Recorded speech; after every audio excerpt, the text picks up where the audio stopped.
Olá, sejam bem-vindos a mais um episódio de Storycast. Para quem ainda não me conhece, sou o Rafael Meirelles e hoje a gente vai falar de um assunto que, cara, é uma coisa que eu gosto muito de conversar, que, eu pensei em uma pessoa específica para vir aqui, cara, tinha que ser ele, tá? Que a gente vai falar sobre documentários, séries, de programas de TV, então a gente vai falar sobre tudo isso, mas antes eu gostaria de falar sobre a Fitofórmula, que é a patrocinadora desse podcast.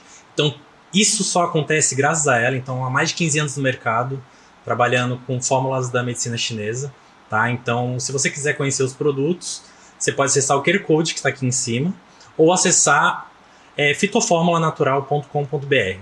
Se precisar falar com algum médico prescritor, você pode contatar o guia da mtc.com.br, que o QR Code também vai estar aqui em cima, tá bom? E hoje, o nosso convidado é professor universitário, documentarista, diretor de séries, roteirista e jornalista. Com 28 anos na profissão, ele já conduziu cerca de 3 mil entrevistas, dirigiu 17 documentários e mais de 350 episódios de programas para a televisão, tendo filmado em todos os estados brasileiros, em diversos países da Europa, da América Latina, na Ásia e nos Estados Unidos. E vários outros canais, né? Então, trouxe aqui hoje o Eduardo Rajabali. E aí, Edu, como que vai? Obrigado, Rafa, pelo convite. Tudo bem. Legal. Cara, vamos começar pelo seguinte. Eu gostaria de saber como é que foi que começou tudo isso. Era uma paixão já desde criança? Teve incentivo de alguém? Como é que foi que você chegou nessa área? É uma boa pergunta, porque não era uma paixão de criança. Na verdade, eu tinha um tio que fazia filmes Super 8, de um jeito bem amador, assim, participava de uns festivais e tal. Meu pai era uma pessoa que sempre gostou de modernidades, então ele tinha câmera de Super 8 também. Depois ele teve câmera de vídeo, logo no início dos anos 80. Então, às vezes, a gente pegava a câmera, a gente fazia filminhos com os parentes, com os primos, assim, a gente inventava e tal. Mas isso era só uma brincadeira, assim, nunca pensei em um dia levar isso a sério. Eu estudei jornalismo e achei por um tempo que talvez fosse ser jornalista de jornal impresso, mas eu me decepcionei um pouco com a velocidade, com a forma como as coisas são feitas. Eu acho que eu sou uma pessoa mais lenta, eu vou um pouco mais devagar. Isso foi da faculdade que você percebeu que... Acho que depois, né? Porque eu saí da faculdade e foi depois de formado? Foi depois de formado. Eu fui trabalhar no Estadão e depois trabalhei na Folha. E ali eu percebi... Não foi uma passagem muito longa, mas foi o suficiente para eu perceber, assim, eu sabia fazer, mas não era aquilo que eu gostava. E esse mercado, eu acho, de televisão independente é um mercado que não existia no começo dos anos 90, quando eu me formei, né? E comecei a trabalhar. Então, nem a minha profissão existia muito no Brasil, porque quem trabalhava com televisão trabalhava em alguma das TVs, né? Tinha o quê? Umas 4, 5, né? A Globo, a Record, o SBT, a Bandeirantes, trabalhava em alguma televisão, né? Então não tinha esse mercado. Mas aí, a partir do momento em que os canais a cabo entraram no Brasil, meados da década de 90, né? Muito gradualmente isso começou a acontecer, porque os canais a cabo,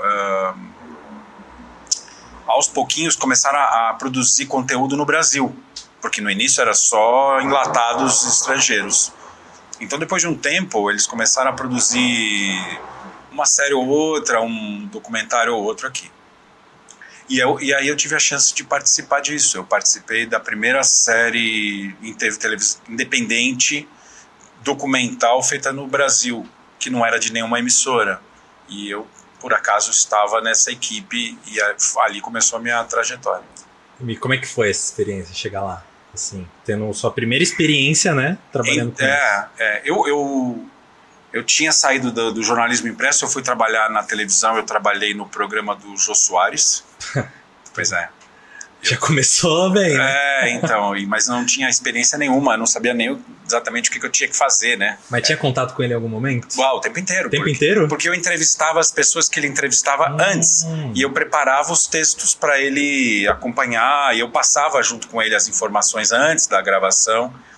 Para ele falar, mas essa pessoa, mas por que você escreveu essa pergunta? Mas aí eu explicava, não, porque ele disse isso, ele faz assim, tal, aqui tem uma história boa, você pode perguntar isso aqui, que essa história é boa. Mas eu era muito iniciante, assim, então não tinha muito essa prática, essa experiência. E aquilo ali foi um acelerador, porque você tinha que entrevistar... de responsabilidade. Muita. Né? Eu tinha que entrevistar, 20, 30 pessoas por semana. E aí escolher as que iam entrar no programa ou não. Imagina eu com 20 e poucos anos, assim. Então, foi muita responsabilidade, era um trabalho bem difícil. Acompanhar as gravações, ficava no switcher, às vezes ficava no ponto, quando era uma entrevista em outro idioma. Então, as entrevistas em inglês eu fazia. E aí eu ficava no ponto, passava as informações para ele. Então, isso me ajudou bastante. E aí, a partir dali, foi que surgiu o convite para fazer essa primeira série documental, que foi no GNT. Foi a primeira série feita pelo GNT no Brasil.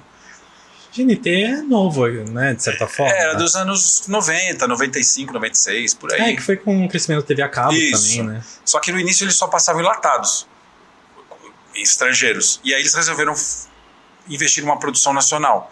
E aí chamaram para dirigir a mesma diretora do Jô Soares. E ela perguntou para mim, você não quer ser meu assistente? Eu falei, tudo bem, eu não sei o que eu tenho que fazer, mas eu quero.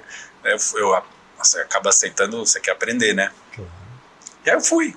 E aí, como era muito pouca gente, e assim, não existia nem esse mercado, né, da TV independente, você acaba fazendo um pouco de tudo. Então foi muito bom como escola, porque você escreve, você é um pouco diretor, você entrevista, faz a pauta, você fica na ilha. Então eu fiz um pouco de tudo, edita. Então eu fiz um pouco de tudo, e daí pra frente, isso foi em 96, daí pra frente eu fui engatando uma coisa na outra. E aí fui cada vez mais entrando nessa área. Caramba. E do que se tratava esse programa? Era um programa que chamava Mulher Invisível, era apresentado pela Carolina Ferraz, aquela atriz, e tinha muitos medalhões, assim, porque a Carolina Ferraz era apresentadora, a diretora era a diretora do Jô, a direção de arte era da Daniela Thomas, que é filha do Ziraldo, toda a parte de conteúdo era da Renê Castelo Branco, que trabalhou na Globo muitos anos, foi correspondente em Londres e tal. Então eu caí de paraquedas num lugar assim com gente muito, muito, muito boa. E eu era um Zé Ninguém, que assim, e que nunca tinha feito nada disso. Então fui aprendendo ali rapidamente, e foi uma grande escola, né? E dali pra frente um trabalho acaba puxando o outro, né? Bom, vou te chamar como professor, porque eu já tô acostumado, né? Como eu falei, né? Professor na faculdade. Mas, professor, eu queria saber como é que era trabalhar com essa galera, sabe? Tipo, o pessoal que já era muito famoso na época, você sentia um frio na barriga por estar perto daquelas pessoas? Muito. Ou já tava tranquilo? Muito, né? Muito. Todo dia era começou trabalhando com o Jô, né? Todo dia era dor de barriga. Todo dia era, assim, passando mal. Eu ia trabalhar com medo, juro, porque assim, você sai de uma posição eu saí de uma posição confortável em alguns meses, ano ali no jornalismo impresso, que você entrevista a pessoa, mas você anota tudo, você, né, não se expõe tanto, você vai lá e escreve o texto depois, tal. E ali é cara a cara, né? E ali não pode errar, né? A informação tem que ser muito precisa. Eu aprendi algumas coisas que eu levei... Hoje o que eu faço não tem nada a ver com o que eu fazia lá no jogo, mas eu aprendi certas coisas lá que eu levo até hoje, né? Essa precisão na informação, a criatividade, tentar fazer as coisas sempre de um jeito diferente, porque mesmo assim o Jô já tinha feito... Às vezes caía um convidado lá que ele já tinha entrevistado 2, 3 vezes. Mas era uma pessoa famosa, então você falava, bom... Tá bom, então eu tinha que olhar como é que tinham sido as outras entrevistas e falar, bom, tem que fazer alguma coisa diferente. O que eu posso explorar dessa conversa que ele ainda não falou com essa pessoa. Então tudo isso foram coisas que eu aprendi com a produção lá do programa dele, e até hoje eu guardo isso aí, são lições, né, que a gente vai acumulando. Com certeza, né? Mas é difícil trabalhar com famosos assim, quando você é muito, muito, muito inexperiente, porque você não tem confiança, então você fala, acho que eu vou fazer alguma besteira. Você acabava, eu fiz várias, né, então...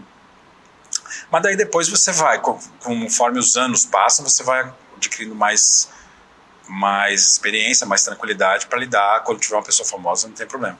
É que lá eram pessoas muito famosas o tempo inteiro, né? Então, um dia você tem que entrevistar o presidente da República, ou o Roberto Carlos, ou na época, sei lá, o Ayrton Senna, o Romário. Era gente desse calibre. Essa galera, era né? gente desse calibre, que era todo dia. Então, assim, você saía de um e caía no outro, que você fala, bom, agora já entrevistei o fulano, tudo bem. Não, vem um mais difícil. Caraca. E você já se decepcionou com algum famoso? Não precisa citar nome, claro, mas... Já, vários. Por exemplo, você cresceu vendo, sei lá, TV, né? Viu aquela galera e depois foi trabalhar com eles e falou, pô, que isso? Já vários. Como assim essa pessoa é assim? Hoje, eu acho que hoje eu não me decepcionaria mais, porque a minha visão dessas pessoas mudou bastante, porque eu trabalho nesse meio há 28 anos. Mas naquela época que você vem de ser um espectador e de repente você tá lá no bastidor... Aí você fala, pô, não é nada como eu tinha pensado, né? Então eu me decepcionei um pouco, mas muito porque eu fazia uma ideia muito diferente. A decepção foi minha. A gente via os personagens, né, atuando nas suas áreas, né? Tipo, atuando como ator, ou seja, atriz, e eles tinham um papel, né? Que é diferente deles nos bastidores, são, né? As demandas que cada um tem, né? Porque eu ali era fazia as pré-entrevistas, fazia a pauta, o roteiro das entrevistas, mas eu era um pouco a produção também, né? Então, se o cara tava com alguma reclamação, ele reclamava para mim, né? Então, algumas pessoas falam, nossa, que cara fresco, né? Mas tudo bem, a gente fala, tudo bem, mas ele pode, né? Que é artista, né? Tipo, artista. Eu não trabalhei diretamente com os artistas, mas eu imagino que realmente seja isso, né? Não tem como fugir, porque são pessoas que, né, tem uma mais exigente que a outra, né? Dependendo do que for. Então, cara, eu meio que imaginava que era isso, né? Eu lembro que já me frustrei tantas vezes vendo novela, né? Tipo, gostava muito de um personagem. Aí depois eu via nas notícias de que a pessoa, sei lá, foi grossa com a empregada. Coisa do tipo. Eu falava, pô, caraca. Mas é que as pessoas são, assim, um dia o cara tá meio de mau humor, pode ser também, né? Exatamente. Não que ele seja uma pessoa ruim. Mau caráter. Até também tem os caras que você fala, essa pessoa é meio estranha. Mas tem as pessoas que pode não estar num dia bom também. Tudo bem. Mas e aí, como é que foi depois disso? Qual que foi seu próximo passo? Então, até aí eu era um pau pra toda obra, assim. Surgia a oportunidade de você fazer. Eu ia. E esse mercado da TV independente estava muito no início, não existia, e não existia nem profissionais. Assim, não tinha roteirista, pega lá um roteirista, chama lá um diretor, não tinha esse mercado de profissionais qualificados para trabalhar em produções independentes. Não existia. Era o produtor fazendo tudo? Não tinha nem faculdade disso. Tinha um lá que era publicitário, outro cara era fotógrafo, outro cara era eu que tinha saído do jornalismo, outro cara era fulano, tal. E juntava pessoas de expertise bem diferentes para fazer um programa, uma série, um documentário, o que quer que seja. Hoje não, hoje você tem faculdades que formam cursos e tal, que formam pessoas para trabalhar na área, para trabalhar como roteirista, como diretor, como assistente de direção, como pesquisador, produtor, a direção de fotografia, tudo, né? Então hoje isso está muito mais profissional.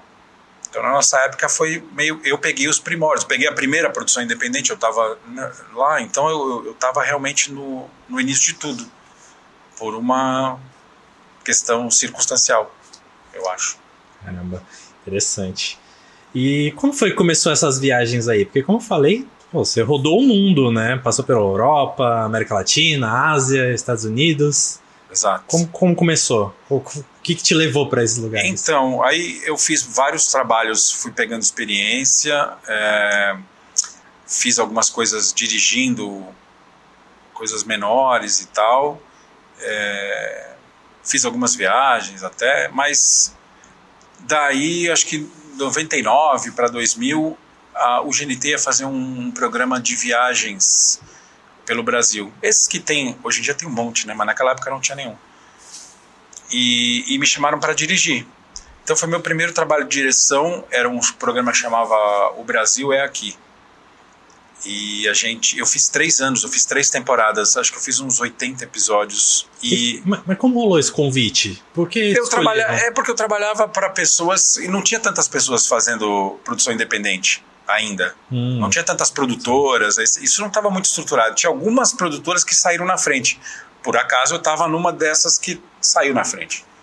Então, quando apareceu esse projeto lá, eu estava lá. Eles falavam, você não quer dirigir? Eu falei, eu quero, claro, né? Não sei se eu sei, né? Mas eu quero. Não, mas eu quero. Né? Depois eu vejo essa parte. Mas eu quero. E aí eu fui. E aí foram 3 anos com a mesma equipe. A gente viajava o Brasil inteiro. Fui para todos os estados, todas as capitais, a maior parte dos parques nacionais. 80 episódios a gente fez. Muita viagem. Eu viajava 8 meses por ano durante 3 anos eu viajei. Caraca. Brasil, né? Mas aí a gente fez várias fronteiras do Brasil. Então eu filmei na fronteira com a Venezuela, na fronteira com a Bolívia, na fronteira com a Colômbia, na fronteira com o Paraguai, que é mais fácil. Ou seja, conheceu toda a cultura do Brasil. Né? E depois de um tempo, assim, a gente já tinha ido para os lugares principais, a gente escolhia no mapa onde a gente não tinha ido e falava, vamos aqui, e o que será que tem lá? Vamos descobrir. Então, o programa acabava sendo muito divertido de fazer.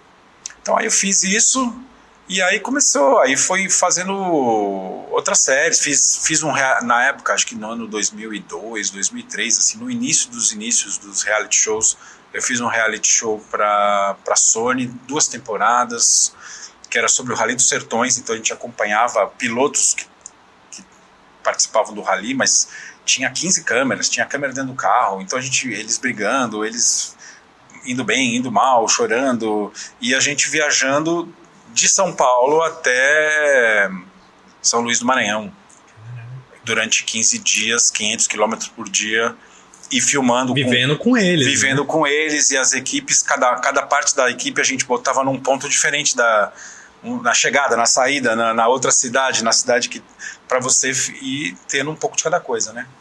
Então era uma produção bem difícil nesse sentido.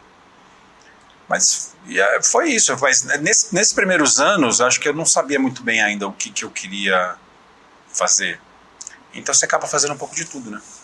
Eu fiz programa de auditório, eu fiz programa de variedades, programa de entrevista, dirigi fiz programas para todos esses canais aí, GNT, o Multishow, sei lá, Discovery, NetGeo, Fox. Nessa altura, o que tu gostava, tipo, o que tu queria fazer ainda? Eu não tinha muito essa visão. Não tinha? Tipo, quer testando as coisas, né? As oportunidades que chegam. Na verdade, eu estava mais preocupado em ganhar a vida. Eu estava mais preocupado em não ficar sem trabalho. Então eu ia fazendo o que aparecia. E aí é um pouco aquela história. Você acaba sabendo um pouco de cada coisa, mas não é especialista em nada. Né? Isso te incomodava, de certa forma? De certa forma, talvez, depois de um tempo disso, uns 10 anos, eu acho, né? Eu acho que isso começou a me incomodar, porque eu falei, mas eu não sei o que eu sei fazer exatamente. Estou fazendo as coisas, vai aparecendo, eu vou fazendo, né? Uhum. Foi me dando muita quilometragem, muita segurança de pegar várias situações diferentes, estúdio, fora do estúdio. Imagina, fiquei só esse programa de viagens, esse do Rally, por exemplo, também. É só locação, é só lugares, pode estar chovendo dia, sol, frio, calor, noite, você aprende a lidar com todas as situações. Mas aí fiz muita coisa em estúdio também, então me ajudou a pegar esse outro lado que era dentro do estúdio as opções que você tem também, que são inúmeras. Então tudo isso me deu bastante segurança, mas na verdade tinha essa questão, né, de, o que eu sei fazer de verdade, né? Então isso... Até esse momento era uma coisa que acho que me preocupava e limitava um pouco também. Você falando sobre rodar o Brasil, passar tanto tempo fora, como é que ficou a família nesse tempo? Tipo, Como que ficou? Você deixou alguma coisa pra trás? Você não estava muito preocupado com isso? Como é que é? Conta pra gente. Eu acho que faz parte da profissão, né? Essa profissão, quando a gente conta assim, né, parece que é tudo lindo e glamour, né? Mas não é, né? A gente Perrengue, né? Eu acho que sou muito operário, assim, porque é tudo muito suado, não tem grandes superproduções, né? Uma ou outra, às vezes. Agora eu acabei de sair de uma superprodução, por acaso, mas a maior parte são produções pequenas, que você trabalha com equipes pequenas, então todo mundo se ajuda. Então não tem muito esse glamour que as pessoas acham, não tem mesmo. E viajar faz parte. Porque a não ser que você faça produções em São Paulo ou algum lugar próximo e tal, que acontece também. Mas muita coisa que a gente faz é fora.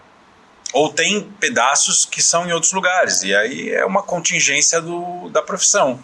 Até porque o ser humano gosta, né, de aventuras, né? Tipo... Nem todo mundo, né? Pô, assim, eu imagino que a pessoa que escolhe essa profissão, ela... Pô, tipo, é uma coisa que ela gosta, né? Tipo, viajando, tipo, conhecendo os lugares, até porque são histórias, né, que você colhe durante esse período, né? Então eu fico imaginando que é uma aventura e tanto, né? Para quem gosta, sim. Viajar tem o lado bom, tem o lado difícil, porque você não está viajando a turismo, você está viajando a trabalho. Então todos os lugares que eu fui a trabalho, provavelmente são lugares que talvez eu nem visitasse como turista, porque primeiro eu não ia ter as condições de ir a esses lugares, financeiras ou mesmo tempo, né, para ir. Talvez nem escolhesse. Se eu tivesse que escolher um lugar, eu não iria para, entendeu? Sei lá, para China ou não iria para, sei lá, para Colômbia, para lugares que eu fui que eu falava. E qual foi o lugar mais louco que tu já foi? Aquela que tu falou, meu... No Brasil ou fora? Fora. Fora. Acho que é melhor. Fora do Brasil? Porque imagino que a cultura dos países, né, de outros países seja mais impactantes, né, pra gente. O Oriente Médio é interessante, eu acho legal, já fui para alguns lugares. E o Extremo Oriente também, né? Por acaso, acabei de voltar da China faz um mês. E a gente foi fazer um documentário lá, um filme. E ficamos 20 dias lá, uma equipe bem pequena, fomos em 3 pessoas. E contratamos uma equipe chinesa para nos ajudar, o que também não é fácil. Exato. Porque... Tem a questão do idioma também, né? É a questão do idioma. Que aí deve ser...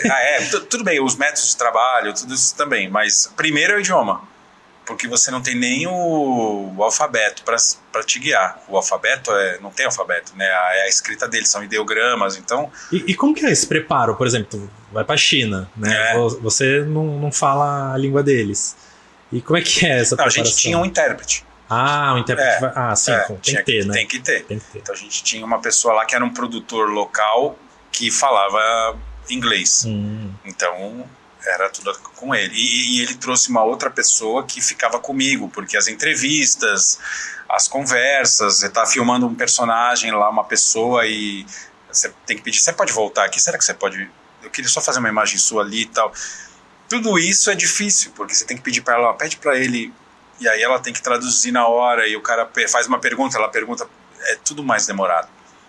Mas é uma experiência bem interessante. Então, as pessoas acham, é muito legal, mas por outro lado é muita tensão e muita responsabilidade, porque você botar uma equipe num outro país custa muito dinheiro. E você tem que trazer o resultado.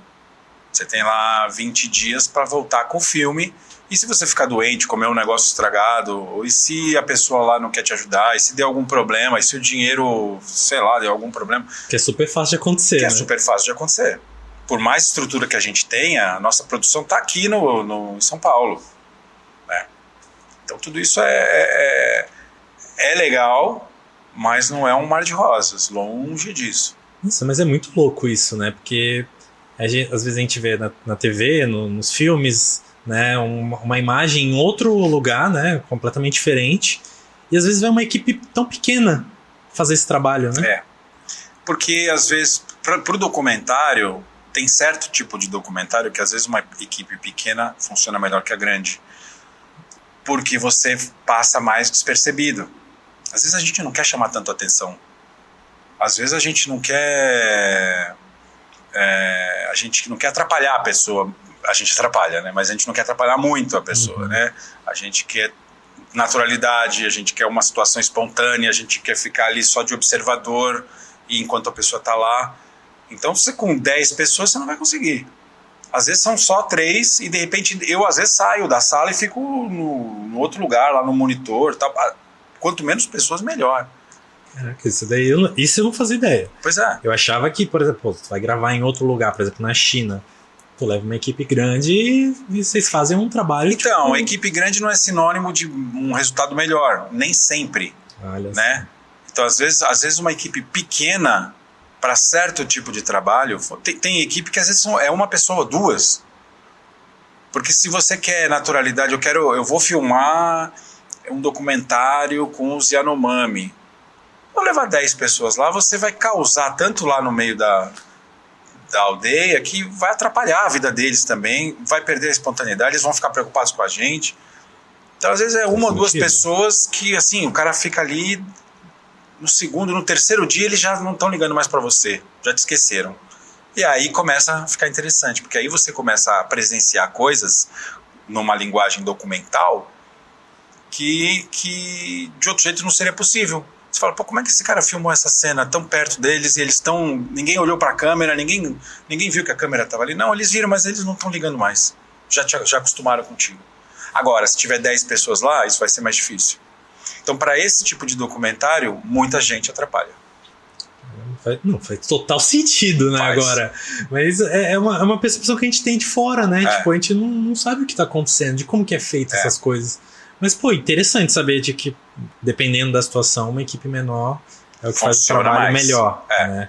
Por outro lado, agora eu fiz uma série pra Disney, que vai estrear agora em setembro. Você pode falar qual que é? Ainda não. Pior é que ainda não posso falar. Tô proibido. Mas vai estrear agora em setembro no Disney Plus. E que a gente tinha todo dia 60 pessoas no set. Então, era um outro tipo de... É um true crime, né? Esse gênero de série que está muito na moda, inclusive. Sim. Que é uma história policial. E a gente fez muitas reencenações, recriações. Então, eu tinha uma equipe muito grande. É legal, muito interessante pra caramba. Só que, assim, é uma outra forma de trabalho, porque com 2, 3 pessoas na equipe, tudo que você pensou, você executa na hora e você mesmo faz. Se precisar carregar alguma coisa, você carrega. Se precisar ir até ali, você vai. Com 60 pessoas na equipe, você pede para um, que pede para o outro, que pede para o outro. Daqui a umas 2 horas vai acontecer. Os tempos são outros, né? Em compensação, digamos, a qualidade do material, né? O rigor, tudo, tecnicamente falando, você pode usar às vezes câmeras muito mais pesadas e muito melhores de qualidade do que em 2 pessoas com uma câmera mais portátil, mais ergonômica. Então tudo muda, né? Então essa série, por exemplo, a gente filmou com câmeras high quality, assim, muito boas, equipe espetacular. Mas era muita gente no set, porque tinha direção de arte, tinha que recriar um cenário da onde aconteceu a situação, a gente ia refilmar alguma cena. Então, fora as entrevistas, fora essa parte mais documental também. Então, são experiências diferentes. Eu gosto de trabalhar com muita gente e eu gosto de trabalhar quase sozinho também. São 2 vibes bem diferentes. Depende muito do trabalho. Né? Depende do trabalho. Depende do orçamento também, né? Depende de quanto dinheiro tem o trabalho, né? Exatamente. Recentemente eu vi algumas entrevistas do Wagner Moura, que ele é um cara que tá super em alta lá fora, né? Ele tá participando de vários projetos, né? Inclusive tem um filme, né, que eu não sei se estreou já, né, que é com outras pessoas famosas, né, do cinema. Que você acha disso, tipo, do brasileiro, assim, de se destacar aqui, depois ir pra fora? Que a gente teve há um tempo, né, o Rodrigo Santoro, né, que ele estourou lá fora. Como tu vê isso? Tipo, o que tu acha que acontece? Você acha que falta os brasileiros arriscarem mais ir pra fora? Olha, não sei, não é muito minha área assim, de atuação, porque eu trabalho com não ficção, né? Sim. Eu trabalho com séries não ficção e documentários.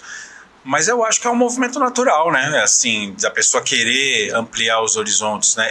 Não porque isso seja tipo um carimbo de qualidade. Assim, se eu não fizer, eu não sou bom ator. Né? Eu não ligo a mínima para isso. Eu acho que a gente tem qualidade suficiente aqui para trabalhar entre a gente mesmo e tudo bem.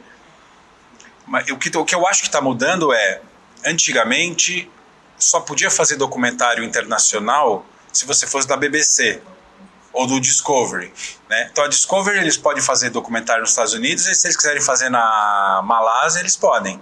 Agora, por que eu, como um contador de histórias brasileiro, eu não posso contar uma história lá na China, por exemplo? Por que eu não posso? Só tem que contar a história do Brasil? Se for um documentário na China, vai à BBC. Por que não? Né? Por que a gente não pode levar o olhar brasileiro de ver as coisas, de contar histórias, para contar histórias fora do nosso país? Isso está mudando. E isso eu acho uma coisa interessante também. Porque até tempos atrás era isso, né? Os grandes documentários internacionais, o inglês ele pode fazer documentário no Quênia, no Brasil, ele fala que ele vem aqui fazer documentário de favela, ele vai no Quênia fazer documentário de bichinho lá, o leão que caçou a gazela. A gente vê sempre no Fantástico. A gente vê sempre no Fantástico, né? Ele vai no Alasca, vai no Esquimó, vai aqui, vai ali, né? Vai no exótico, tal. Por que e nós temos que fazer documentário só no Brasil? Assim, eu acho que o Brasil tem assunto suficiente para fazer milhões de documentários, mas e se a gente quiser fazer documentários em outras partes do mundo? Então isso era um pouco difícil de acontecer, quase impossível de acontecer anos atrás. E hoje acontece. Hoje dá para você... A gente acabou de voltar da China, eu mesmo já filmei em vários países, muitos lugares. Então isso já é possível. Então isso eu acho muito bom. É uma forma dos brasileiros também exercerem... E acabam sendo filmes que têm um alcance maior. Porque é um filme às vezes falado em inglês ou em outro idioma, que tem legendas. Então esse filme mesmo da China, ou filmes que eu fiz nos Estados Unidos ou na Europa, acaba sendo um filme que passa em outros lugares, não só no Brasil. É um filme mais internacional. Então acaba levando um pouco do estilo nosso de fazer audiovisual para outros mercados fora do Brasil.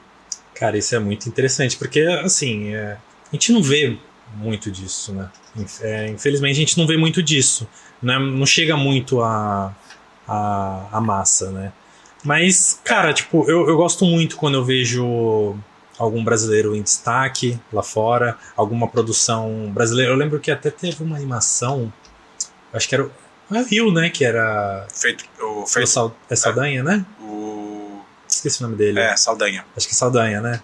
Então, assim, isso pra mim na época, né? Tipo, eu não lembro quantos anos eu tinha, mas, eu fiquei super feliz de saber que um brasileiro tava indo fazer um filme tão popular, né? Tipo, levando pra outros lugares do mundo, né? Então, eu sempre fiquei muito feliz com isso, né? Então eu vi o Wagner Moura fazer isso, né? Recentemente. Eu acho muito legal e acho que eles estão quebrando essa barreira também, porque no início... Teve o Robocop também, que eu acho que foi ele, né? Foi o Padilha que dirigiu. Padilha, exatamente, isso mesmo. Isso. Eu acho que eles estão quebrando essa barreira, porque sempre que é um ator de outro país é escolhido para um papel em Hollywood, tem um certo, né, então é o latino, é o mexicano, aí, né, pega um ator brasileiro e faz o cara falar espanhol, porque é como o biotipo dele é como ele vai fazer papel de um mexicano, o cara não entende que México é uma coisa, Brasil é outra, né? Então isso foi desde os tempos da Carmen Miranda lá, bota a coisa de banana na cabeça. Exatamente. Então hoje isso está mudando. Então eles estão pegando atores porque são bons atores, não porque eu preciso de um latino para esse papel. Quem que é o latino? Mas é em espanhol aí, mas o cara é brasileiro. Tudo bem, fala em espanhol. Então, assim, não tinha essa preocupação. Então, hoje eu vejo esse movimento dos atores brasileiros quebrando essas barreiras e fazendo bons papéis. Independente de ser um papel... o Wagner Moura fazendo papel de boliviano ou de mexicano, entendeu? Então, tudo bem, isso tem ainda, mas eu acho que aos poucos esse reconhecimento está aumentando. E para diretores também, porque eu acho que Hollywood quer ver outros jeitos de contar a história, né? Para não esgotar a linguagem do cinema. Sim, né? A gente vê muito filme agora coreano, né? Ganhando Oscars, né? As coisas do tipo. Diretores mexicanos, argentino, brasileiro. Então, assim, Isso é bem legal, né? Bem acontece bastante ultimamente. Outros pontos de vista, né? Exato, eu vi teve aquele filme Parasita, né? Que, cara, tipo, um filme muito bom, né? E, é muito louco ver isso, né? Tipo, a gente tá acostumado a ver filme norte-americano, né? Só ver coisas desse tipo ganhando, né, nas suas premiações. E, cara, quando a gente vê uma coisa vindo de fora, é muito bacana. É legal.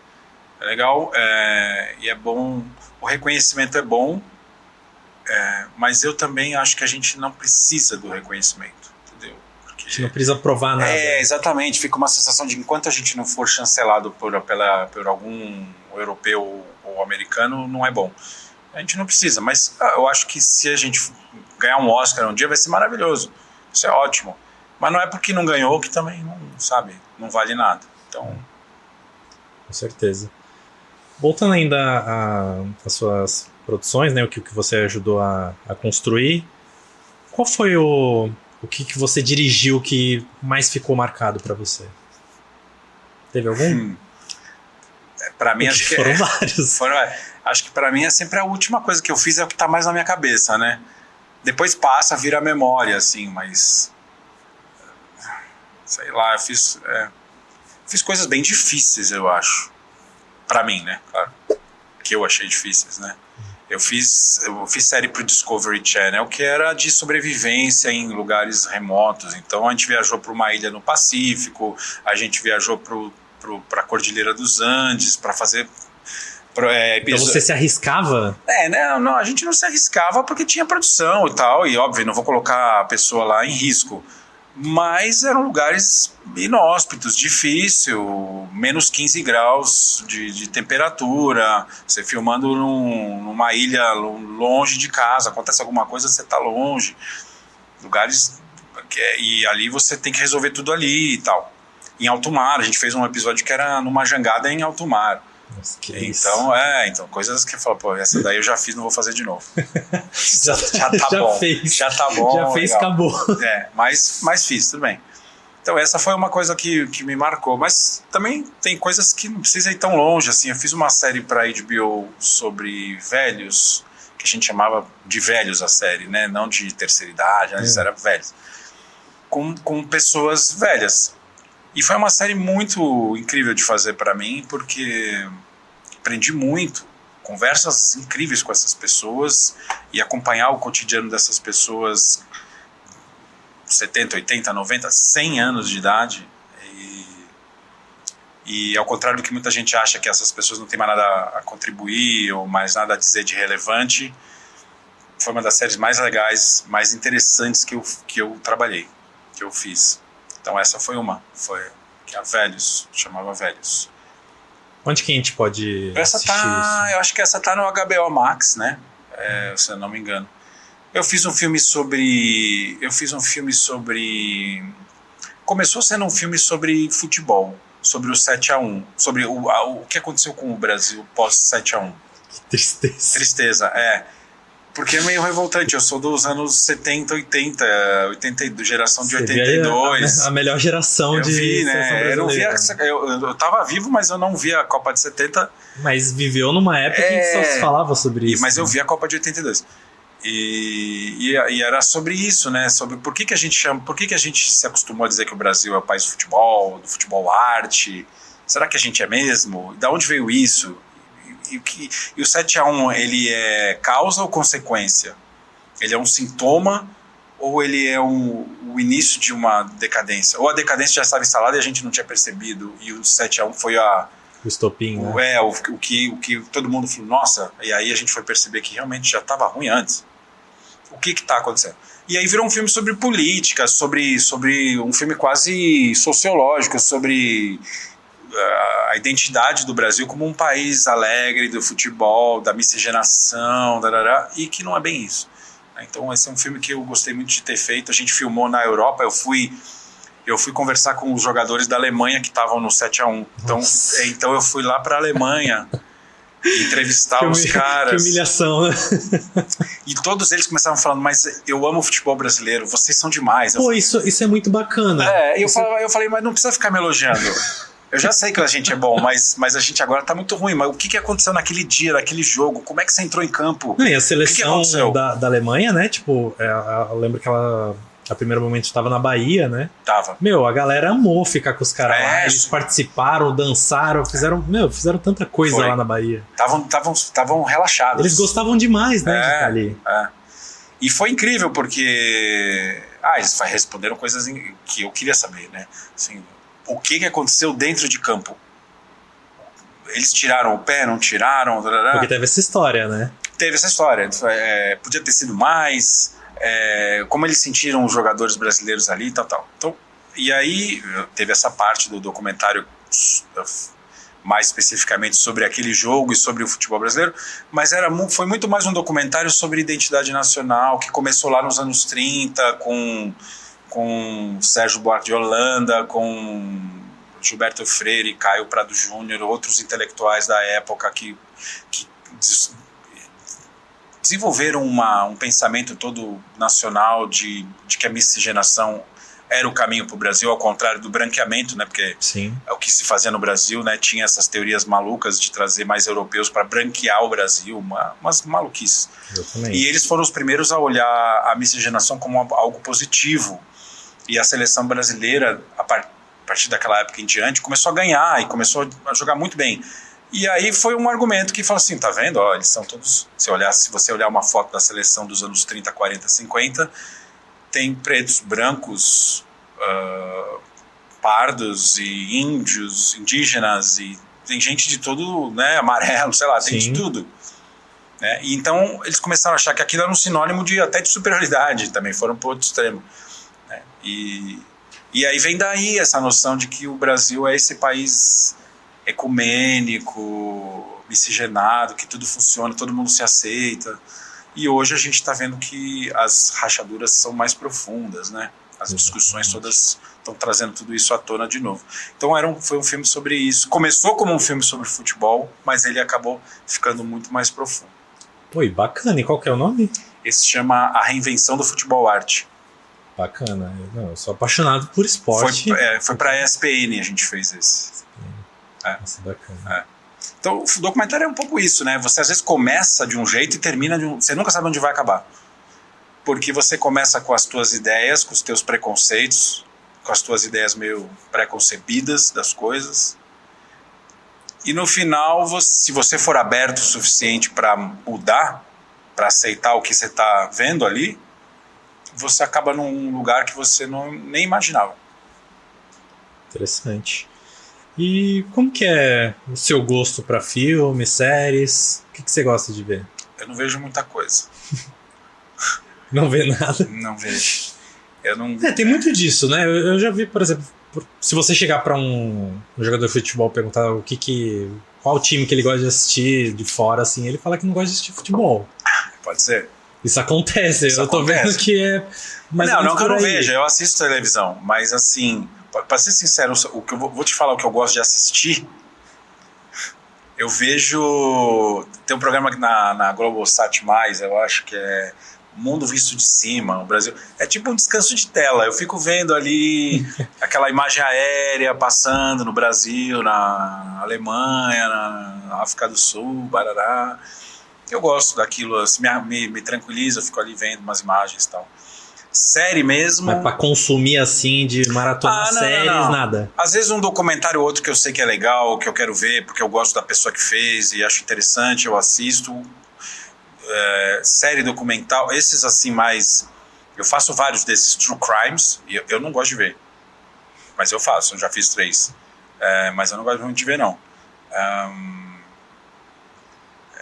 Eu acho que coisas de época talvez eu goste um pouco mais. Sou meio nerd, eu acho. Eu fico vendo, às vezes eu vejo umas coisas meio Star Wars, mas eu acho meio trash, né? Mas eu vejo. Mas assim, é meio pra não me influenciar muito também, eu acho. Tem isso? Tem, eu acho. Porque às vezes você fica com muita... Você gosta tanto de um negócio, você fala, puxa, eu queria fazer assim. Quando a gente está fazendo um trabalho, a gente vai buscar referências. Isso faz parte.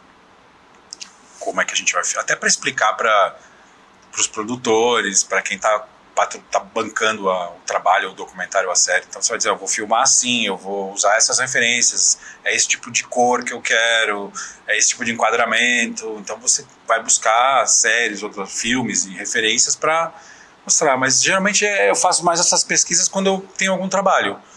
Para passar tempo assim em casa vendo, maratonando, às vezes é uma série documental, tipo essas sobre origem da vida, o planeta Terra, eu fico vendo, eu gosto de ver essas coisas. Você gosta daqueles vídeos, por exemplo, do YouTube, que o pessoal explica como que surgiu tal coisa? Eu vejo o YouTube. Pô, o YouTube é maneiro. Eu vejo. O YouTube é um negócio que me surpreende, assim, me encanta também, porque é totalmente contrário do que eu aprendi, né?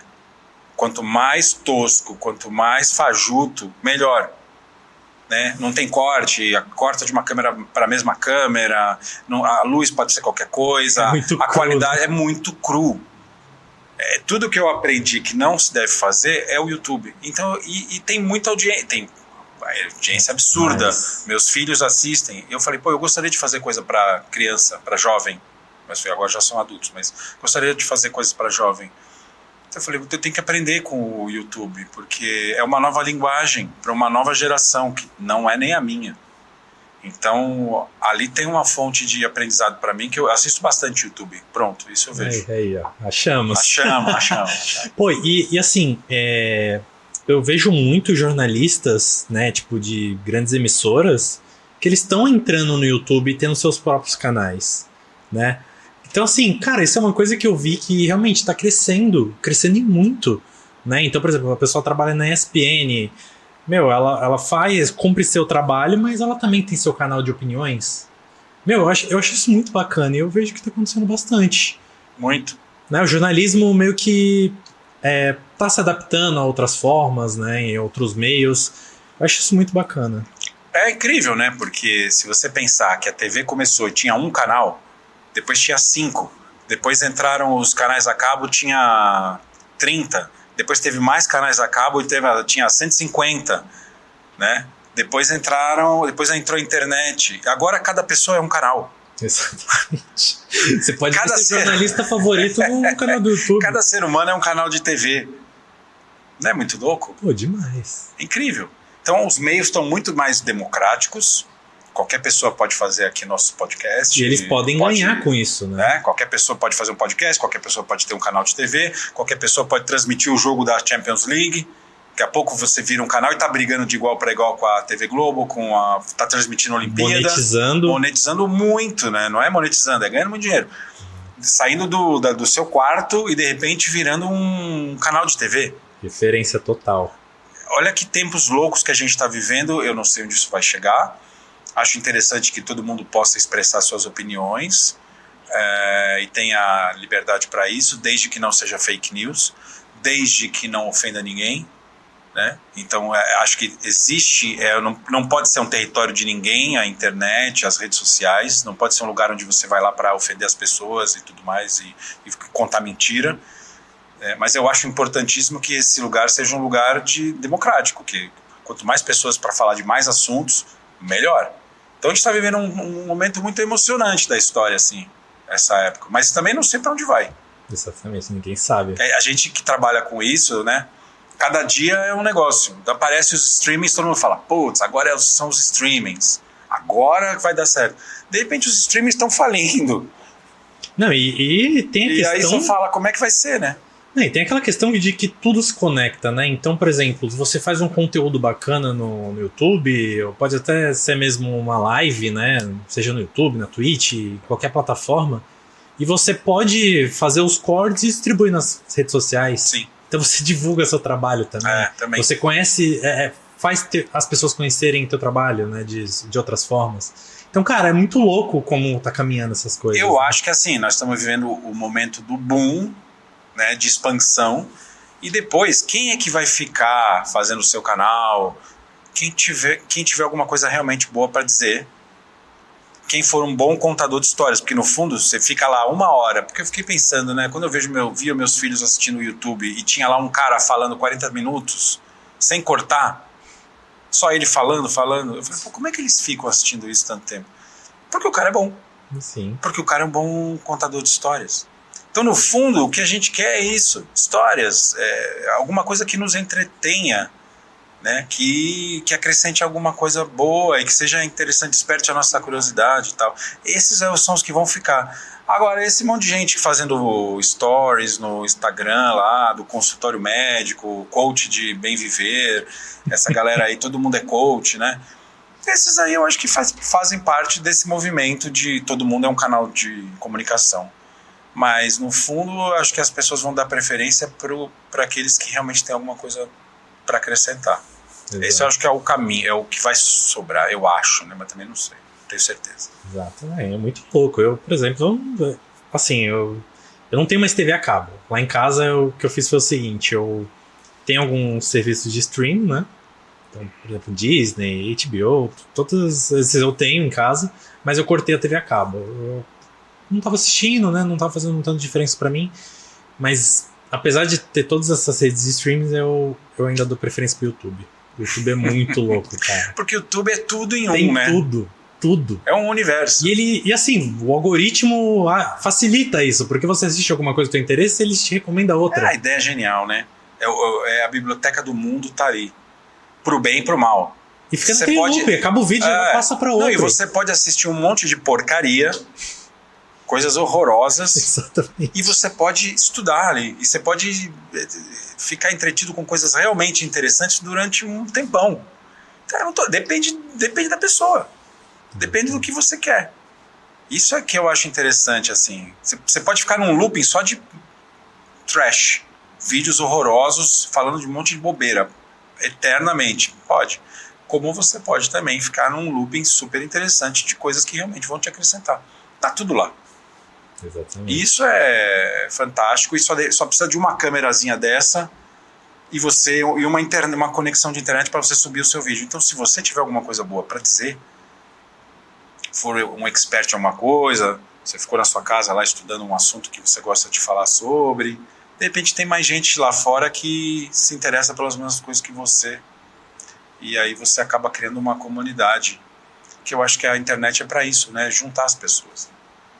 Então o audiovisual pode ser esse caminho também, né? E eu acho que nesse ponto o YouTube, a internet, até as redes sociais são muito positivos, mas como em tudo que o ser humano toca também apodrece de vez em quando. Exatamente. Né? A gente sabe todos os malefícios das mesmas redes sociais e da mesma internet. Mas não quer dizer que ela seja boa nem má. Depende do uso que a gente faz. Exatamente. A gente vê muito isso, né? As redes sociais, de uma forma geral, né? A gente vê como elas aparecem, como elas vão percorrendo, né? Então, por exemplo, eu gosto muito do Twitter, né? Mas, é tanta conflito envolvendo aquela plataforma, Elon Musk comprando, tendo problema com a justiça brasileira, é tanta coisa acontecendo que, quase não dá pra gente acompanhar, assim, talvez a gente tenha que fazer uma decisão, né, eu não vou mais acompanhar nada disso, porque eu fico tentando também, e vai gerando uma ansiedade, você fala, eu não tô acompanhando as notícias, não é do dia, é da última meia hora, já perdemos uma meia hora de notícia nós dois aqui, porque a gente vai ter que depois olhar, vai aparecer um monte de informações. É isso mesmo. Que são totalmente irrelevantes para nós. Olha, lá na China tinha um cara andando na praia e achou um peixe gigante. Tá, meu dia mudou em que nisso? Não, mas aí você lê a notícia, você vê a foto. Cara, e assim a gente se entretém com coisas absolutamente irrelevantes para nós e o tempo é um negócio tão precioso e a gente está sempre sem tempo, né? Exatamente.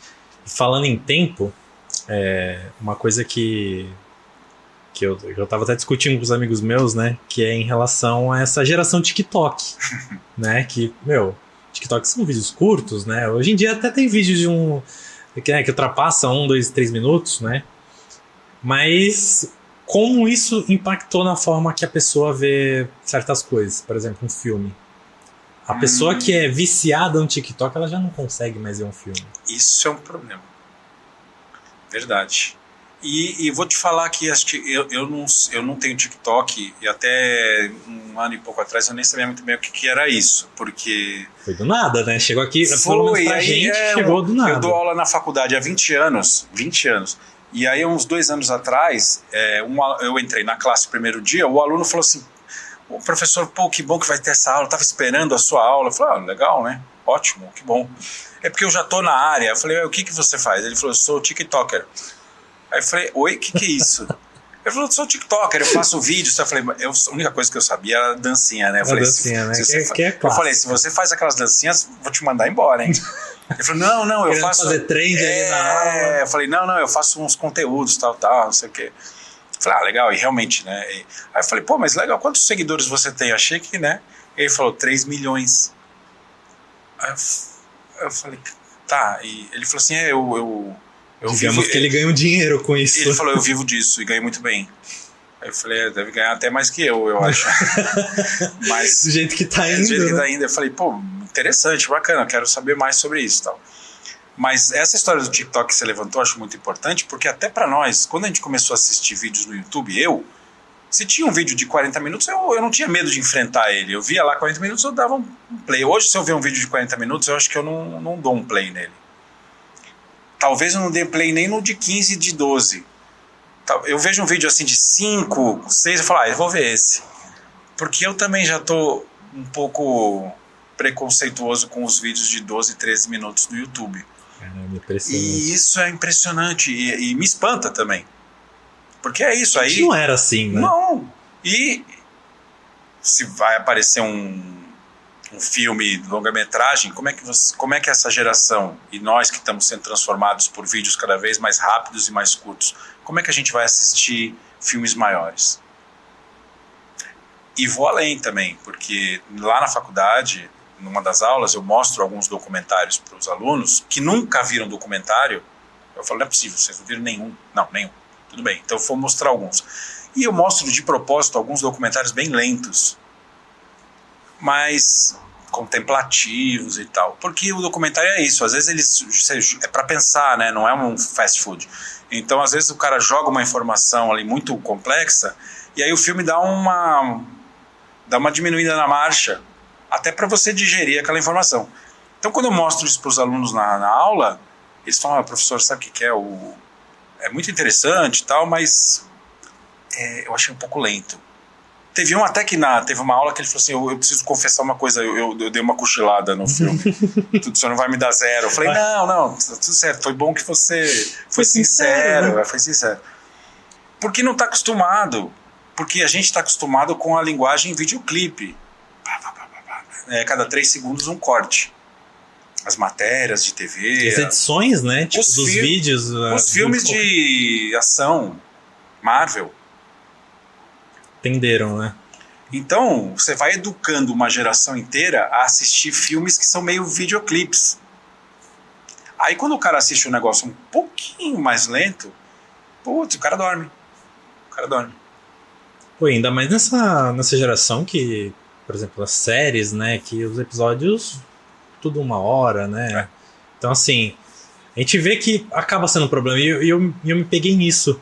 Eu percebi que, assim, eu uso TikTok, né? Então, de vez em quando, assim, quando eu tô de bobeira, eu falo, vou ver aqui uma coisinha. E passo horas, né? Diga-se de passagem. E aí, quando eu paro pra pensar, eu falo, faz tempo que eu não assisto uma série. Mas aí eu fico pensando, tipo, mas eu quero ver uma série. Só que eu acho que eu penso no tempo, eu falei, 1 hora de episódio. Eu tenho 1 hora, né? Não, e no meio do episódio você já tá olhando na internet. E o celular do lado, né? Já alguém te mandou uma mensagem no WhatsApp, daquela hora começa a bombar a mensagem no WhatsApp. Que isso, é impressionante, né? Como mudou as coisas. E mudou, e eu vejo isso também na música, né? Porque eu sou da época do vinil. Então eu juntava dinheiro, meu pai dava uma mesada, aí uma vez por mês eu ia lá na loja e comprava um vinil. Chegava em casa, tirava, colocava na vitrola, botava lá, sentava, abria a capa, pegava a letra e tal, ficava vendo a arte, totalmente concentrado na música. Então você realmente ouvia a música. Hoje em dia a gente escuta a música arrumando a casa, dirigindo, trabalhando no computador. Quer dizer, a sua atenção está sempre fragmentada em diversas coisas que você faz ao mesmo tempo. Exatamente. Por um lado, a nossa produtividade aumenta, né? Mas aí é considerar o ser humano como uma máquina de produção. Então isso, mas tudo bem, isso, sei lá, tem seu valor. E por outro, você não dedica exclusiva atenção a quase nada. Exatamente. Nem aos filhos, às vezes, porque você tem o seu filho, mas você está no telefone, você tem que mandar um e-mail, aí você está checando os... Né? E essa coisa dos vídeos cada vez menores chegou ao vídeo de 1 minuto, que são os Reels lá do YouTube. O próprio YouTube percebeu isso. Sim, toda a plataforma agora percebeu tem, que todo mundo só quer ver vídeos de 1 minuto rapidinho ali e tal. Então toda a plataforma tem seus vídeos de 1 minuto e você fica horas vendo vídeos de 1 minuto. Que é aleatório, né? Você nem sabe, você nem escolhe. É o que vier. Exatamente. Então, tudo isso tem o lado bom, eu acho, e o lado um pouco ruim que a gente tem que tomar cuidado. Né? Tem que saber a tecnologia dosar, né? em si é ótima, maravilhosa.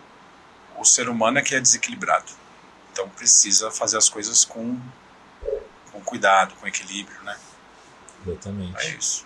A gente vê até mesmo na questão da criação, né, dos filhos, né, que antigamente tinham, eu pelo menos vejo dessa forma, né, que antigamente a gente via com mais cuidado, né, a ideia de que uma criança não pode ter acesso ao celular, coisa do tipo. Hoje em dia eu já tô vendo que o pessoal já tá deixando de lado essa ideia e que a questão das redes sociais, né, do uso dos aparelhos é muito mais frequente em crianças mais novas, coisas do tipo. Então, essa geração do TikTok também influencia muito, né? É muito fácil você ver uma criança assistindo TikTok. Então, desde criança, ela vai entender isso, né? Então, ela não tem tanta experiência de vida para saber como que era antes, ela não tem um parâmetro de como que era. Né? Não, a gente não tem, a gente tá fazendo experiência nos nossos filhos, né? Exatamente. Mas hoje já tem estudos que mostram que, assim, tempo de tela para crianças abaixo de 1, 2 anos, assim, é mortal, né? Pode causar severos danos no cérebro, na forma como a criança vê o mundo, se relaciona com outras pessoas, desenvolve linguagem, e eu vejo pais dando tablet para criança no carrinho de bebê. Mas você também acha que desses últimos tempos tá mais comum isso? Porque eu vou em qualquer lugar que tenha criança, tem uma criança com alguma coisa na mão ali vendo TikTok. É a babá eletrônica, né? Babá eletrônica. Então, mas hoje já tem informação, já tem pesquisas, né? Os primeiros que fizeram isso, sei lá, 10 anos atrás, 15 anos atrás, ou até mais, esses dados talvez não estivessem disponíveis, hoje estão. Então não tem desculpa. Posso dar um tablet para o meu filho, bebê de 6 meses? Não. Vai ler lá, ver o que diz e você toma a sua decisão. Você quer dar? Dá, mas eu aconselho você a não fazer isso. Né? Não tem escapatória. Eu acho o audiovisual é a linguagem desse século, pelo menos por enquanto. Enquanto não inventarem nada, um chip que vai direto para a cabeça, sei lá. Mas por enquanto é o audiovisual. Como foi a literatura, como foi a fotografia, como foi o cinema, como foi a fotografia, como foi a literatura, como foi a pintura, como foi a escultura, sei lá, vai voltando, né? Exato. Hoje é o audiovisual. Então você fala, o jovem não lê mais nada. Sim, mas o jovem de hoje, ele deve saber...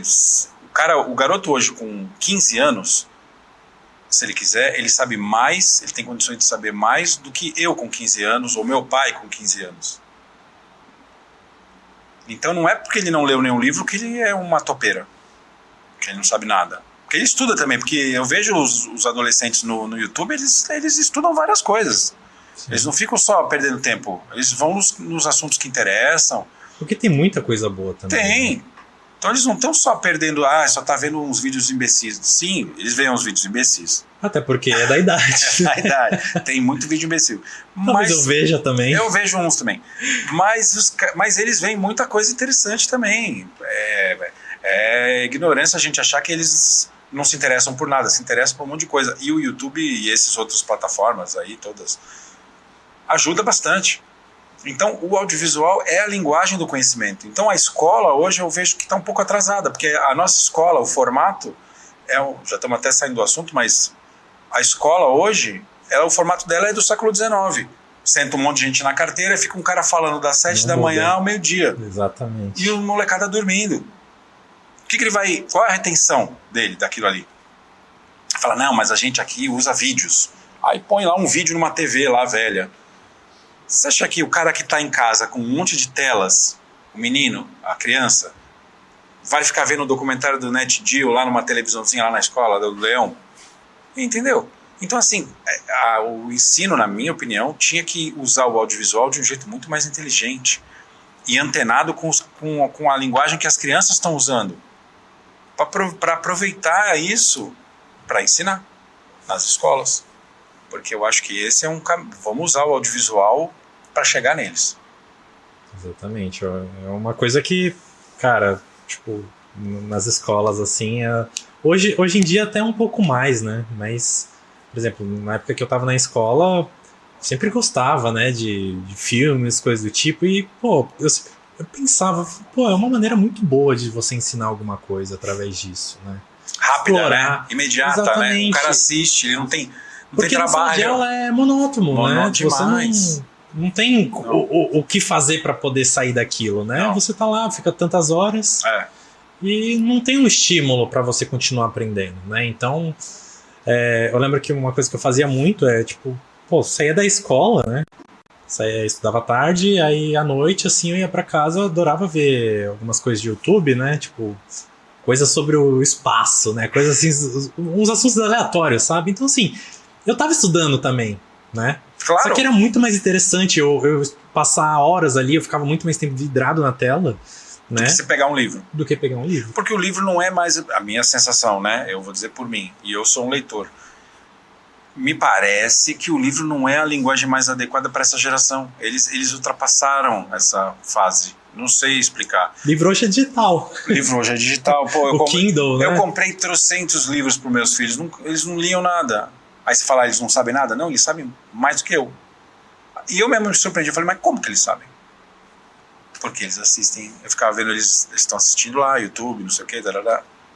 Então, tem outras formas. Eu não acho que o livro seja indispensável, longe de mim dizer isso. Mas me parece que o audiovisual está brigando. É uma linguagem que vem, e como ela é muito rápida, né? Você assistiu, você está sentado ali meio passivamente e assiste. E é imediato, né?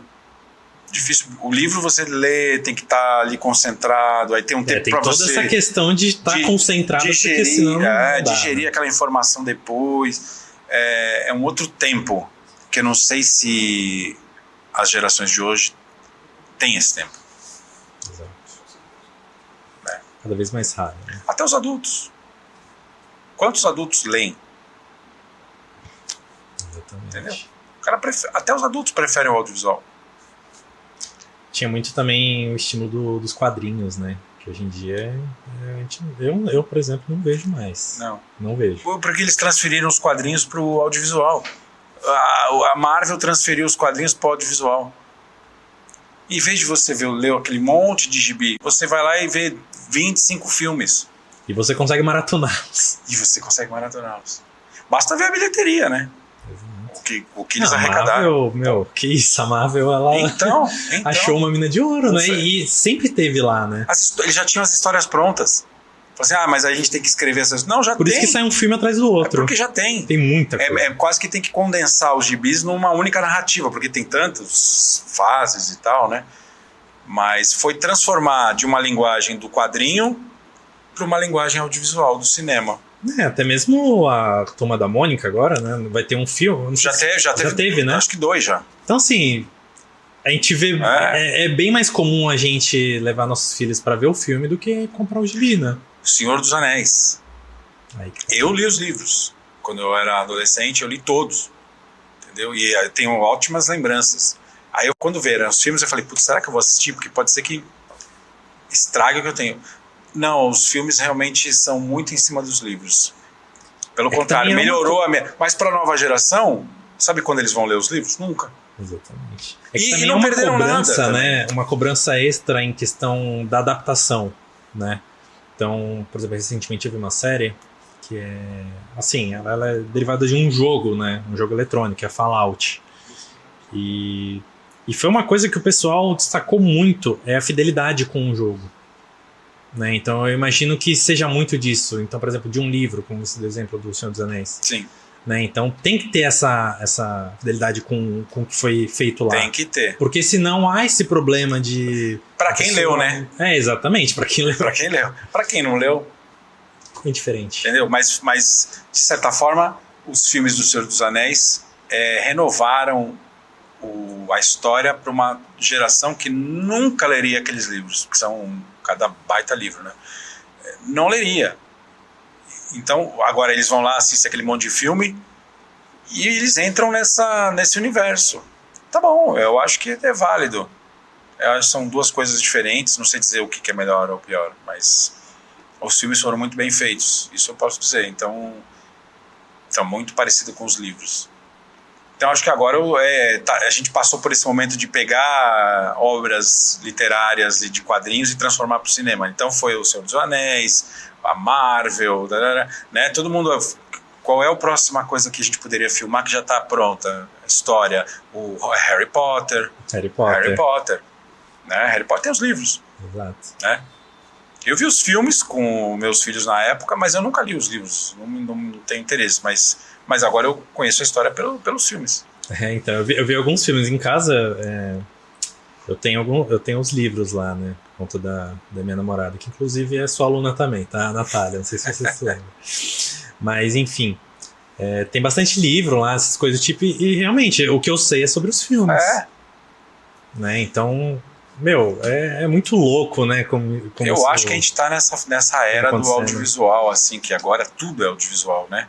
Você tá no celular, não é foto mais, é vídeo. O cara quer ver o Stories. Tem lá o Instagram, que é uma rede social de foto, que aderiu ao vídeo porque senão ia morrer, não é? Exatamente. Então tudo é audiovisual hoje em dia. Acho que é a linguagem que, sim, se você quer trabalhar com isso, você precisa dominar para poder usar. Exatamente. E muito eu vejo que muito da ascensão do Instagram, né, que hoje em dia já está super estabilizado, né, mas quando surgiu, ele trouxe muito esse sentimento de que a gente precisa ter o audiovisual lado a lado. Porque ele exigia que você postasse alguma coisa. E você vê que só postando tua foto ali, uma coisa ou outra, filmar o mar. Ficou assim, pouco, né? Agora eu vejo a tendência no Instagram, e eu não sou nenhum expert não entendo nada de rede social. Mas o que eu vejo é assim, ninguém posta mais. É todo mundo no Stories. Exatamente. É só Stories. Postagem é assim, é uma foto muito especial, um negócio que você quer que fique marcado, tal, você vai lá e posta, põe um texto, alguma coisa. O resto é Stories. Meu feed tá parado há um tempo já. Você vai olhar o feed das pessoas, a última postagem, setembro de 2022. Exatamente. Faz 1 ano e meio que o cara não posta nada. Mas o Stories dele é bombando todo dia. Exatamente. Né? Não, tem história que você abre lá, tem é indicativo, né, de quantos stories tem, é um negocinho pequenininho, né, porque tem tantos. Né, então, dá até preguiça. Houve essa necessidade de gravar tudo, né, tirar foto. É muito, muito louco. Não, e se você não tomar cuidado, sua vida vira um reality mesmo. O pessoal sabe tudo sobre você. Você posta o prato do almoço, você posta onde você tá, você posta, agora eu tô pegando um táxi. E daí? Às vezes eu vou postar um negócio e falo assim, e daí? Por que eu vou postar isso aqui? Antigamente era o Twitter, né? Que você postava lá, tô comendo macarrão. Hoje em dia você tira a foto do macarrão. É bizarro. Exatamente.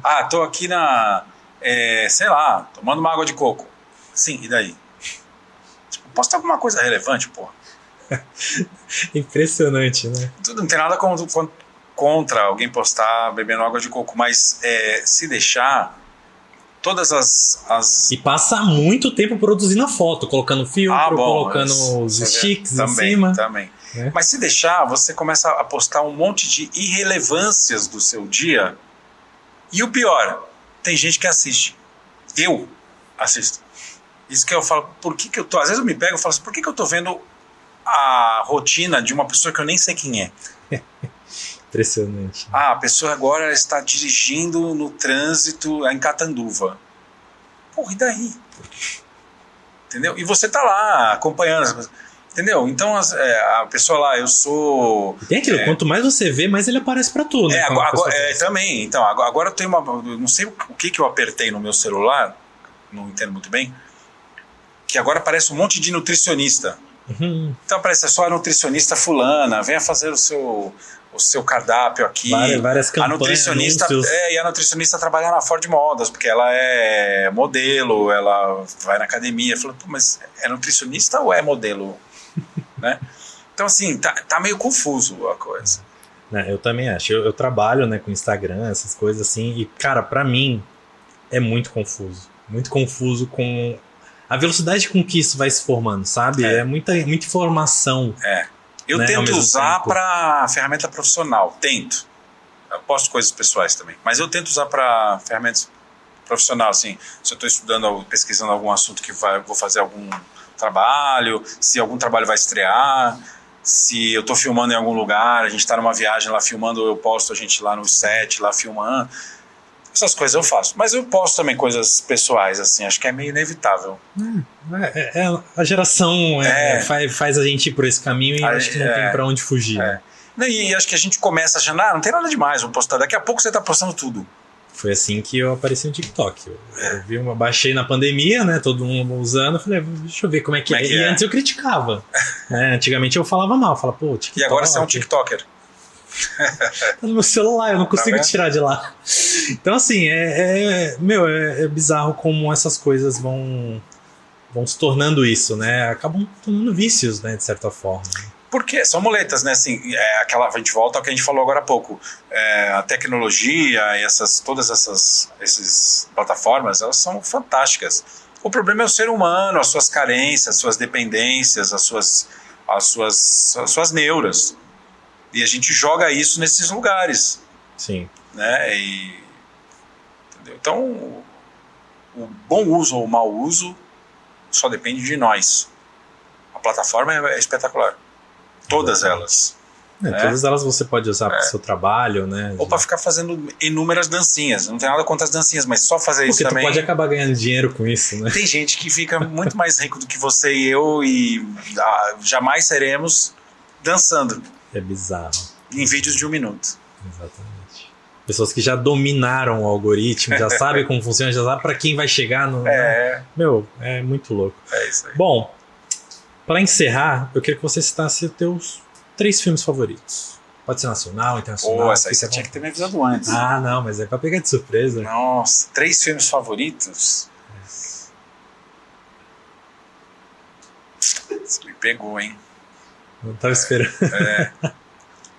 Puta, eu vou falar umas coisas... Eu vou falar assim, do que pipocou na minha cabeça, porque provavelmente eu vou chegar em casa e vou falar assim, idiota, devia ter falado outro. Faltou aquele. Mas eu vou dizer Lawrence da Arábia, pra mim é um clássico, já assisti algumas vezes. Agora... Esse foi o primeiro que pipocou. Com muito esforço tu achou esse. Com muito esforço eu achei esse, porque lá atrás, esse filme tem 60 anos, sei lá quantos, nem sei.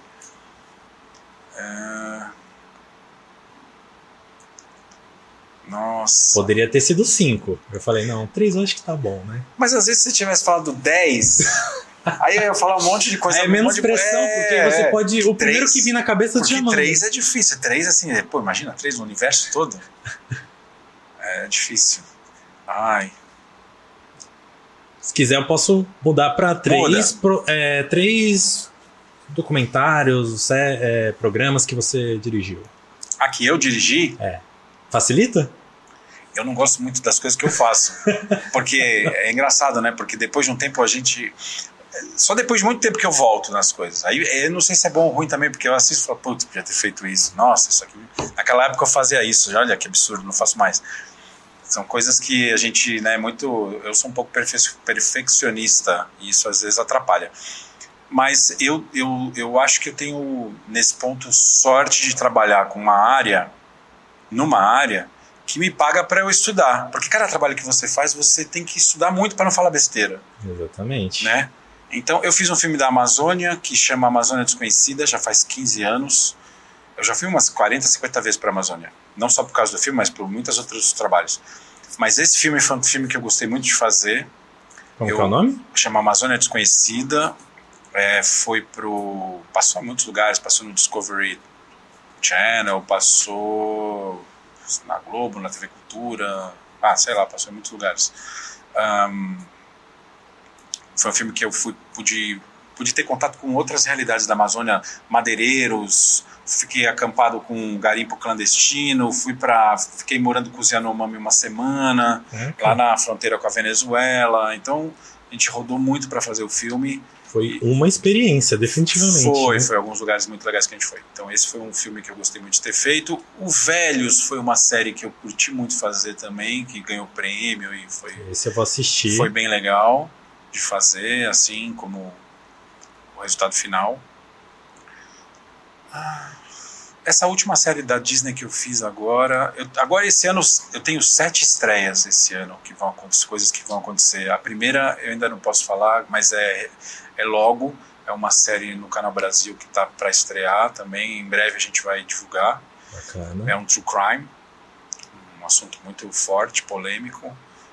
Outra série vai estrear em setembro, essa da Disney. Essa eu gostei muito de ter feito também, o resultado está muito bom, assim... Difícil eu gostar realmente quando a gente termina, né? Às vezes a gente termina porque alguém fala, olha, acabou, hein? Para, chega. Mas é confidencial essa. Essa também, ainda não posso falar. Essa agora que vai estrear logo no Canal Brasil, chama Vidas Roubadas, é sobre tráfico de crianças, internacional. Então a gente filmou na França, a gente filmou em Mônaco, a gente filmou em vários lugares no Brasil. São histórias de pessoas que foram traficadas há 30, 40 anos atrás aqui no Brasil, e hoje são adultos por aí. E a gente foi encontrar essas pessoas, e essas pessoas estão buscando o seu passado e refazer suas vidas, né? Então é uma série muito difícil, muito forte. Isso daí tá pra sair? Vai estrear ainda no primeiro semestre, em breve a gente vai divulgar as datas. Lembrando que tudo isso você vai divulgar também no seu Instagram, né? Vou divulgar. Essa é Canal Brasil e Globosat, Globoplay. Canal Brasil e Globoplay vai estrear no mesmo dia. As datas ainda não tenho. O Disney Plus é setembro, também é uma série que está muito emocionante. Todo mundo que assiste, eu mesmo, toda vez que eu vejo eu choro. É difícil isso acontecer, mas é uma série forte mesmo. E foi bem interessante fazer. Cada obra é uma experiência diferente, né? Tem um filme que vai estrear agora na Globo News, eu imagino que também no primeiro semestre, não tem a data, que é um filme sobre a mineração em Minas. A poesia do Drummond está embolada nisso tudo, e fala de globalização, capitalismo, uma série de coisas, como o nosso mundo está moldado hoje em dia, e a gente começa a partir do que aconteceu em Mariana e Brumadinho, para discutir esse modelo de exploração e de capitalismo que é a nossa civilização e que está levando ao esgotamento do planeta e tal. Então isso vai estrear também, é Globoplay, mas vai estrear primeiro no Globo News, na faixa de documentário deles, que acho que é domingo à noite, sei lá. Então esses são os que estão mais na beirada aí. Tem um filme sobre café, a história do café no Brasil, no sul de Minas, que deve estrear agora no fim de maio, desse próximo mês. Que mais? Tem uma série sobre luthiers brasileiros, que está bem bonita, que é uma série musical, e essa também deve estrear esse ano, deve ir para algum streaming, eu não sei qual ainda, vai tá pronta já também. E tem o filme que eu acabei de fazer na China no mês passado, que é um filme sobre Dafen, que é uma comunidade de pintores na China, no sul da China, que a gente foi para lá, ficamos 20 dias, agora em março. E esses pintores, eles se especializaram em copiar. Eles copiam a Mona Lisa, eles copiam o Da Vinci, copiam Rembrandt, copiam Van Gogh, copiam os grandes pintores gênios, né, da pintura, mas eles copiam com a mesma tinta, com a mesma técnica, com a mesma pincelada, com a mesma tudo. Interessante. É bizarro. E é um negócio que movimenta milhões de dólares por ano. Então as pessoas vêm do mundo inteiro para comprar essas telas aí. E esses caras são fabulosos, né? São gênios, só que uns gênios copistas, né? Exatamente. E a gente foi filmar esses caras lá na China, e é um filme sobre arte, vai pro Arte 1, pro canal Arte 1. Pois, interessante. Esse deve ser mais pro fim do ano, eu acho, como a gente acabou de filmar agora. Interessante. Então tem bastante coisa vindo aí. as próximas... Bom, e quem quiser saber, né, sobre em relação a lançamentos, coisas do tipo, você divulga no seu Instagram? Tem o meu site profissional que está tudo lá e está bem atualizado, eu vou atualizando, que é www.rajadocs, RAJADOCS.com. Tá, a gente vai colocar na descrição do vídeo se estiver vendo pelo YouTube, tá?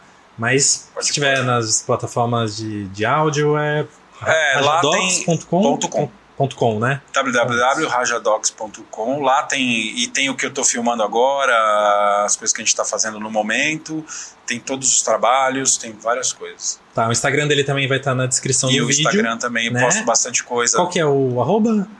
@e.rajabali. Certo, aí o link vai estar na descrição para quem quiser ver. Isso. E então é isso, cara. O que tu achou desse episódio aqui? Foi interessante? Acho que eu falei demais, né? Pô, mas foi muito bom, cara. Principalmente, né, por você ter sido meu professor, né? A gente foi só no último ano, né, da faculdade, foi justamente no ano da pandemia, né? Então foi um ano que a gente não teve tanto contato em classe, né? Mas sempre admirei muito sua aula, né? Gostava muito, né? Então, pra mim é um prazer você estar aqui hoje, tá? Eu que te agradeço você ter lembrado de mim, poder aqui contribuir com o trabalho de vocês. Fico feliz de ver vocês aqui também trabalhando no mercado e produzindo conteúdos legais. Acho isso o Vitor, né, que também é apresentador, também foi seu aluno. Pois é, então são pessoas que eu lembro das nossas aulas e curti demais saber que vocês estão aqui e estão trabalhando num podcast tão bacana. Espero que vocês editem um pouquinho, que eu falei bastante. Vai ficar legal. Tá bom. Tá bom? Então, muito obrigado, viu? E mais uma vez gostaria de fazer um agradecimento para o Espaço Taori, né, que é esse espaço aqui que a gente grava o podcast, né? Então, se você quiser fazer algum evento, até mesmo um podcast, né, então você pode acessar o Espaço Taori no Instagram, tá? Vai ter um QR Code aqui em cima, que é o site, né, é espaçotaori.com.br. E se quiser saber mais sobre o espaço, a fitofórmula, né, como eu comentei no início, o link também vai estar aqui na descrição e também o Instagram, o site do Rajabali. Beleza? Então é isso, galera. Até a próxima. Valeu. Tchau, obrigado.